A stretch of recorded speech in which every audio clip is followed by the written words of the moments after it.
Imagine a space without time, an existence that no science, arithmetic, or religion will ever be able to explain. Dive deep into the depths of your own being while soaring to the outer reaches of the universe. Imagine a single man, so big in his own mind that he has to do his own introduction. The Earth has aligned with the sun. It's time for the Brian Kusko live stream. Oh, it's time! It's happening! It's live! Ah, my head hurts. Not from doing that just now, but because it already hurt before I started doing that, and I just couldn't help myself. The music kicked in, and I had to hurt myself a little bit more, just to give you guys a little bit more of that energy, that Tinley energy, that Tinley Reptile show energy, which we're going to talk about. Obviously, I made it back home. No, this isn't a fake backdrop. I did make it back home in time for this live stream.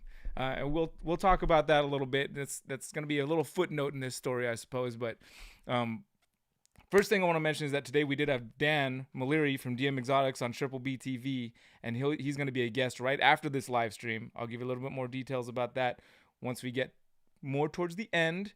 But I do have some Cocoa Blocks winners that we're going to announce also on this stream, because the stream before last, as I mentioned on the trailer, if you watched the trailer, you also know that I was stuck for a little bit. It didn't quite get home when I was supposed to, which is fine. It ended up being good. I'll talk about that too. But I've got a couple people to get some Cocoa Blocks to, and we'll do that coming up. Also, I just hopped over from a live stream with Derek's Reptiles with Brian Potter, who is on, who, if you guys don't know who Brian Potter is, he is one of the gentlemen that puts on the NARBC shows, and he's over there right now still talking to Derek, so we'll probably pop back over there after this and after our Zoom call with Dan. But because I'm sure they'll still be going, knowing Brian and knowing how Derek will just let people go, they'll probably be going for a while. So that's gonna be cool. And I guess let's see. Let's see what we got in the chat here. Sasquatch. Oh, the Sasquatch is here. Wow. Growing off boxer. Yawn. This is dumb. I am out. Bye.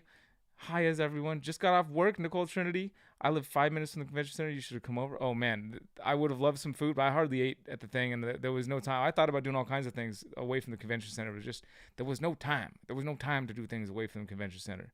Low Life Exotics still has Tinley lag.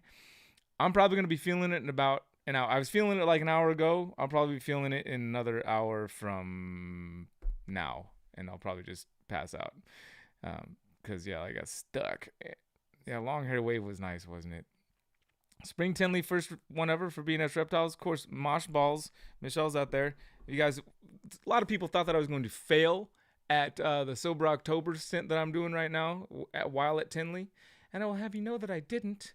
I'll have you know that that didn't happen at all. I'll have you know that Michelle actually brought me this and also brought me another bottle that I don't have here. And then my buddy James came out and he gave me this. And then while we were doing the auction, I made Mr. Harrison Wang sit down so I could win this bottle off him for the auction. So, but not a sip, not a drip on my lip. And that's not a lie. Yeah, it's good. It's good. Man, I think that's it. That's it. That's all I have to talk about. We're done. Bye. Wait, oh, the Cocoa Blocks. Okay. Oh yeah, Brian S. Dude, I enjoyed so many great conversations at the Tinley show, man. It was just, I was just telling Brian on that other live stream, just like every single conversation I had at the show, from the moment I got there until the moment I left, and even after I left, like people on the airplane, and just like, it was just good and like deep, and like felt like I was connecting with everyone I was talking with, and it was just this really good energy surrounding the show. And I was asking Brian too, like, what is it about that show that really makes it? And we can't really chalk it up to one thing. As far as Tinley compared to all the other shows, even the other ABC shows, just any other reptile show I've been to, there's something special about Tinley. And the only thing, really the only thing, other than obviously it's one location and the other locations are other locations, but there's this carpet at the Tinley show. Those of you guys that have been there know what I'm talking about. And there's not usually carpet at the reptile show, at least not the ones I go to. Most of the reptile shows I go to are just floors with, you know, it feels like you're at Costco or something. It's hard to stand on. And I think that's a real big part of it. I hate to detract that from all the awesome animals that people bring and all the awesome people that bring those animals, because it seems so shallow. You know, it's just like a little piece of carpet. That's all it takes. We should bring carpet to all the shows. But that's just what it is, man. It was awesome. And man, we got some really good Triple B TV episodes coming up for you guys after the show. And it even worked out getting stuck. I had supposed to have a 2-hour layover in Phoenix. Fido's Knuckles. They're nice. And as I was walking through Phoenix, I was thinking about C&B Reptile. You guys have seen us go out there a couple times now, you know, do their grand opening and go out there and hang out and check out their shop and be guests at the shop. And so while I'm walking through the Phoenix airport, I'm thinking, man, it would be cool if my layover was long enough to like stop and hang out with Bill and Caleb and Dana and do the C&B Reptile crew thing for a minute. And probably like not even 5-10 minutes later, I get a text on my phone that says flight delayed 45 minutes. And I was like, oh, dang it. Because I timed it perfectly so that Hillary would just basically get the kids' teeth brushed and then, you know, drive over the hill to come pick me up from the airport. And then they'd fall asleep on the way back home and we'd put them in bed. It was like the perfect time. I was supposed to get in at like, you know, 8:45 p.m. or something like that. And I was like, dang it, that kind of puts a little wrench in the works. Like, it's a little later. It's not too bad. But then literally like 5 seconds after I get the 45 minutes delay, it says 1 hour delay. I was like, okay, why didn't you just start with 1 hour delay? Why 5 seconds later am I getting another notification? So I tell Hill, oh, it looks like it's going to be like an hour delayed. And she's like, oh, dang it. And I was like, it's all right. We'll make it work. And then like 3 minutes after that, another text message from the airline, 2 hours delayed. And I was like, oh, why can't we just pick a time? I couldn't figure out what was going on. Why wouldn't you just say like it's this many and this is what it's going to be? Long story short, that flight ended up getting delayed until 9 a.m. the next day. But I took initiative before that actually happened. And once it got to 3 hours delayed, I was like, no, I'm going to go to the customer service counter. Lady was super nice, super cool. Had a really good conversation with her too, actually. And she got me a hotel and, you know, taxi stuff. And Dana came pick me up from the airport. We went out, got some Korean barbecue, and it was a good old time, man. It all worked. Even when it threw the monkey wrench in, it was like the lemons thing, you know, and the lemonade, you know, that thing. It was fantastic. I was not flying Spirit. I was not flying Southwest. I was flying American Airlines. They had the plane that was supposed to come to Phoenix from wherever it was coming from was apparently having mechanical issues, and they couldn't leave yet. So yeah, that was just something like that. But yeah, Spirit is definitely known for not getting people to their places and that's why you pay those prices, probably, right? All right. What do you guys want to do next? You want to do the first drawing for the Cocoa Blocks? Yeah, let's do that. Does anybody have any questions? Feel free to drop a question in the live chat. That's a big part of why I try to go live, but I'm always thinking about the people that are watching this after it's live, and they're like, I'm just watching this. Except for our one buddy who left us because he was super bored. I'm super sorry. It's just a guy sitting in front of a camera at a table. I know. Oh, but you know what? We should probably take a look at those snakes like I mentioned in the trailer.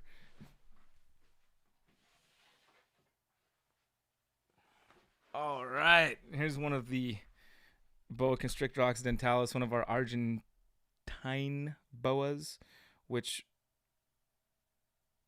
Oh, I wish you guys were seeing this. Hold on. Wait, hold on a second. Give me 1 second. Just 1 second. I just need to look at this, and then I can see what I'm doing. I just want you guys to see the mouth gape, because every BCO that I've known, especially when they're younger, they do this little thing here,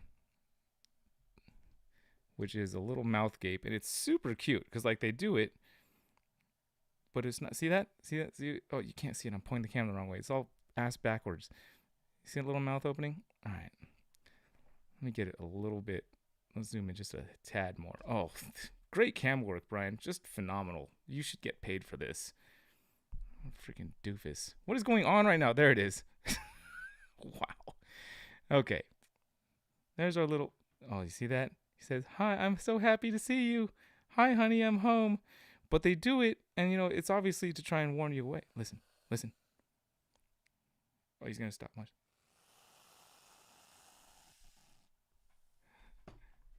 Say it. Don't spray it. Listen. A little louder. Just a little louder. See, they talk to you. It's the most adorable thing. I swear to you, it is absolutely precious because they're so small. And for those of you guys that haven't taken a bite from a non-venomous snake that's this size, it is very much not a problem. It's like it's a little surprising, I guess, because of the quickness that it happens. But these guys don't tend to necessarily do that, at least not at this age. They just want you to leave him alone. But he's not. See how he's not actually striking? He's just kind of being like, I'm defensive, or she. They're all females, but she's not biting. See, like my finger's literally right next to her open, gaping mouth, but she's not striking at it or anything like that. And then once I get her calmed down, I just give her a little chin pat and be like, listen, I'm not gonna hurt you. Everything's fine. I'm not gonna bite your head off. I'm not even gonna cause you any little tiny bit of harm whatsoever. And you just build that little tiny bit of trust right there. And then she's like, oh, obviously you're not hurting me. Even though I was being a little bit much with letting her, if I wasn't showing you guys the mouth gaping stuff, then I would have stopped her from, feeling that way much faster. I would have just picked her up and did the chin pets immediately. But I just kind of wanted to show you guys what I was talking about with that mouth gaping and that talking. And now you see she's doing just these nice, easy tongue flicks, and she's now just a little bit more curious and not defensive anymore. And it's literally, especially with a brand new baby, it's literally that easy. You just get them to trust you, which if you do just what I told you, just be real slow, real easy movements, and then eventually, come from behind and don't get all up in their face, and just give them a little tiny chin pet like that. 99 point something, not 5, 6, and 99.7 of the baby snakes that I've used this technique with respond in this exact manner. Oh, she got a little chunk of cocoa blocks. Just like this. Just like, okay, you're not going to eat me. You're not going to kill me. Or give me little chin pets. We can be friends, or we can, we can get along. And I'm not going to mouth gape at you any longer. I'm not going to hiss at you. I'm not going to bite you. And that is how you get a snake that can be an educational ambassador to the rest of the world that is afraid of animals like this. And I totally didn't mean to make this into some kind of lesson. Like, I'm sure many of you out there watching are aware of this technique and probably practice it yourself, but I was just feeling it, so I did it. So there you go. One of the boa constrictor occidentalis fresh babies from Chile, I believe, actually. More on that side of, not so much from Argentina, is what my friend at One Soft Kiss, Carla, had pointed out to me. So let's take a look at this. Oh, no, let's not take a look at that. Let's take a look at this. Elaine Smith. Are the broken supply chains being a problem for breeders in California? As far as it depends on what supply of what specifically. Like, I can definitely say that supply of raw materials has been an issue for Freedom Breeder. Getting all the stainless steel and all the materials to make the tubs and stuff. But as far as like, I have had no problem getting rodents or feeders or anything like that. I have had almost little to no issue with shipping snakes out as far as FedEx and I only ship on Tuesdays or Wednesdays. There was one delay, but I always pack in a way that they'll be able to withstand that 1 day delay. And since you only ship on Tuesday or Wednesday, they're not getting stuck over the weekend, so no issues there. No. I feel like I'm able to get everything I need out here.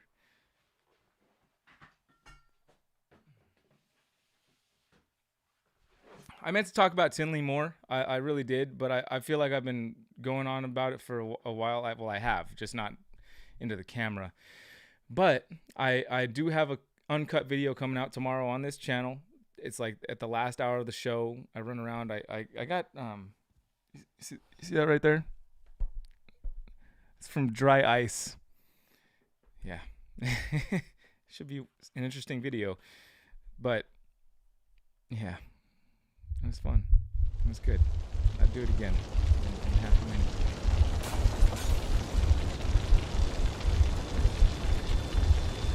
Oh, I know what that is. That was the intro music coming back in. Yeah, it was good to see you guys, man. It was good to see everybody there. Ball python love. Aurora, we wish you were there. I didn't get any snakes. I thought about it. Oh, dang. Mark Adams in the house. I got to hang out with my buddy Mark, too. Yeah, it was raining for a second, right? Dude, uncut. Okay, it's time to roll some dice for the last week's winner. The winner of the last. Oh, you're not sick of hearing about it, Get Going? Oh, dude, you are, Mr. Get Going, you are a Tinley legend at this point. People still talk about the times that the wee Irishman came across the pond and blew all of our minds. We missed you over there, dude. It would have been a lot of fun to have you, too. I wish that everybody would have been. It was so good. I mean, the auction raised $120,000 for USARK. And there were two other side auctions, one for Bruce over at Twin City Reptiles. His wife was diagnosed with breast cancer. There was a side charity auction for her that did well. There was another charity auction for Tell Hicks, who is getting mobility back and is doing some paintings again. That went over very well. It was killer. Blake Stewart over at Stewart Design, rebranded for USARK. I'm super stoked with what he came up with. It looks it looks really good. They unveiled it there at the Tinley auction, and it was actually they auctioned off some of the big banners with the new USARK logo, and that was the highest bid item by twofold of the entire night. And Blake got up and kind of explained a bit about the rebrand and how we went about it and what the purpose was behind it. And Phil even kind of backed it up when he said he was Phil Goss, USARK president, and said he was at like a bank teller a couple days before or something, had the little, the old logo, what is now the old logo. And the lady was like, "Oh, what does that say?" It just kind of like drove home the point of how a rebrand was needed, so that people would know. It would be very clear just by looking at the logo, what it was all about. I'm assuming it's up on the website now and stuff like that. If you guys haven't seen the new logo, it's much more simple, and just taking that little S and putting it on the end of "Fight for Your Rights" instead of "Fight for Your Rights," it's "Fights for Your Rights." I was sold, dude. Neon sign, the company that I made, that Mark's asking about a neon sign, I was going to make a USARK neon sign. And now that there's a rebrand, I'm glad I hadn't, because it would have just been, not necessarily glad it hadn't, because it would have been cool to have the old one in neon. I had it all dreamt out. I got the things back, and the company that I was having the signs made, where I had this sign made, was out of business. They went out of business. I luckily got my money back, but it took a lot of work to get that money back. But yeah, the company, I think I ended up having to just do it through the credit card company. Couldn't get a hold of the company where they went. It was unfortunate, because they made some good signs. That's a great sign. Like, they had good quality work. They just weren't able to keep up with the production or something like that. Anyway, Ball Python from Silent Auction. He's doing well. I think it's just stuck ICAP or ICAP. Okay, cool. I'm telling you, it's a little bit more than that. But it could have been stuck ICAP. That's great. If you took it off and it doesn't look like that anymore, then that's fantastic. All right, we need to start rolling for these Cocoa Blocks winners from last week, because we got last week and this week. Shelly Saxton almost took it with the super chat win, the pre-live stream super chats. She was the only one that dropped one yet, and she was just gonna take it with no competition. But Low Life Exotics jumped in at the last minute on that one, so I'm gonna assign you guys some numbers right now. Shelly's getting 1, 3, and 5 since she was first, and Low Life's getting 2, 4, and 6. But that's our second roll. First roll is between Amy Brunner, who has 2 spots, Lucas Banyara, who has 1 spot, Hager Warrior, 1 spot, Jen J. Raymond, and Chris Sutton. So I just have, that's 6. That's 6. That means I just have to roll 1 single die. That's nice. If we could always have the super chats come in groups of 6 today, or always, that would be great. That would be fantastic. I would love it. 6, 12, 18, 24, 30, 36. Just, that would be, I'd appreciate in the future going forward. It'd be great. All right, let's go. Let's roll for the first Cocoa Blocks winner.